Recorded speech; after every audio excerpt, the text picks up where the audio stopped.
Do you know that old discarded laptops, broken mobile phones, and damaged electronic devices may actually contain hidden treasure worth millions? Inside these devices are small circuit boards, commonly known as motherboards or printed circuit boards, and surprisingly, they contain small amounts of real gold. The reason is simple. Gold is an excellent conductor of electricity.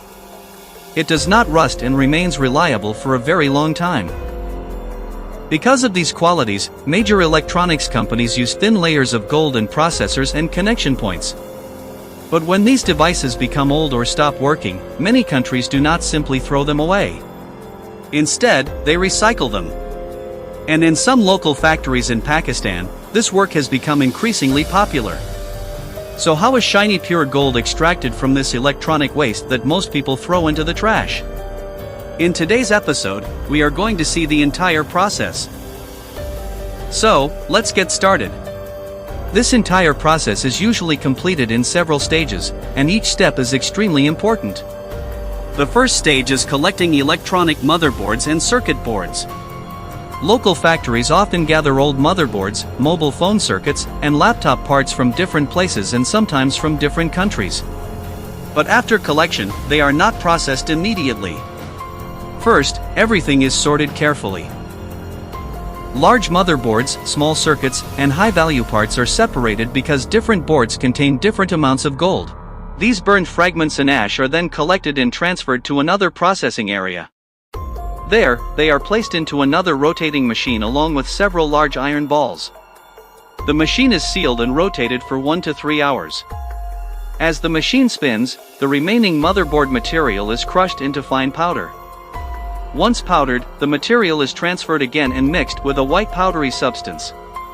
This material helps separate impurities when exposed to heat. After thorough mixing, the blend is poured into a large furnace or heating chamber. Now begins another high-temperature stage. The mixture is heated to temperatures around 500 to 600 degrees Celsius or sometimes even higher.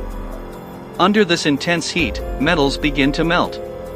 Something interesting happens here.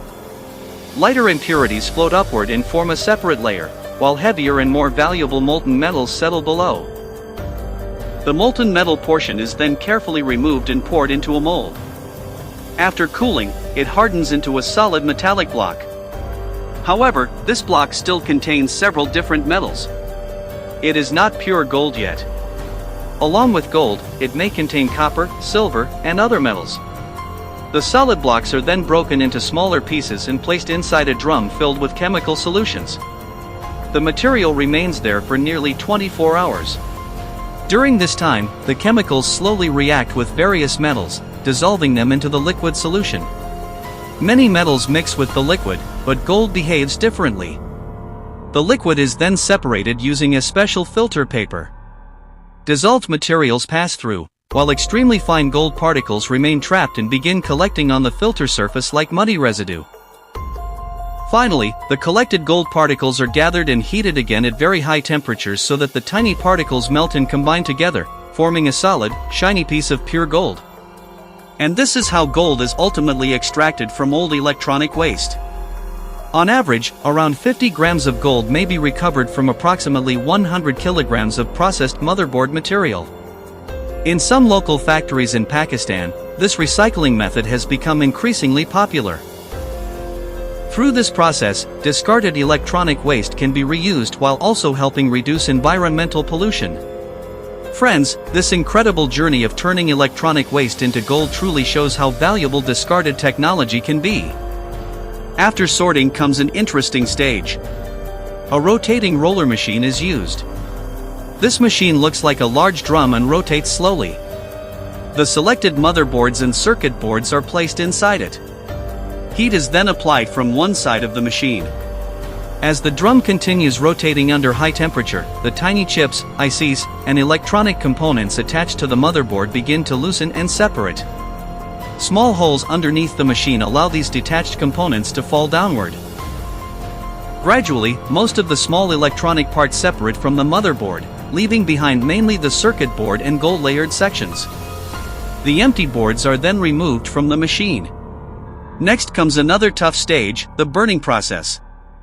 The motherboards are placed over layers of fuel material such as coal or similar heat sources, and fire is applied beneath them.